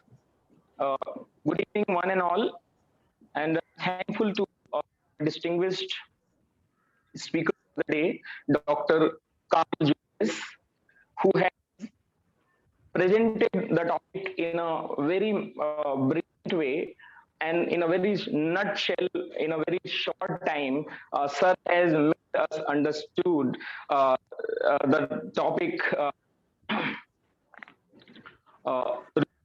Steiner, thinker, means the philosophy of Rudolf Steiner was well explained by our distinguished speaker of the day, and for that I express my deep felt thank to you, sir. Thank you once again. Now I would like to express my thanks to revered Dr. Minavi Gombar, the chief patron of Raffles University, who has been always the source of motivation and inspiration for us. Next, I would like to express my deep felt sincere thanks to Deepika, the CEO of Renewable Foundation. I would like to express my sincere thanks to Professor Diwali, Honorable Vice Chancellor of Raffles University. I would like to express my vote of thanks to all the sincere participants and all the guests for their participation, being active and being involved in a nice discussion. Professor Meera Chakravarti ma'am, Susri Appa, Minati Pradhanji, and everybody who has graced us with their benign presence and made this program great successful. So that's it. Once again, thank you all from bottom of my heart. Thank you. Have a nice day. Thank you, Dr. Devendra. Actually, there is large rainfall in one part of Rajasthan, so hence network issue. So thank you, everybody. Thank you so much. Thank you so much, sir, for your generosity and very excellent presentation. Indeed, an honor. So, vielen Dank. Thank you all. Vielen Dank, Julius. Greetings to Suzanne. Thanks to listening. Thanks. We look We forward. may continue that in live conference. We look forward to being enriched by you. We invite you to be part of our humble journey of togetherness. Yes. Thank you. Thank you.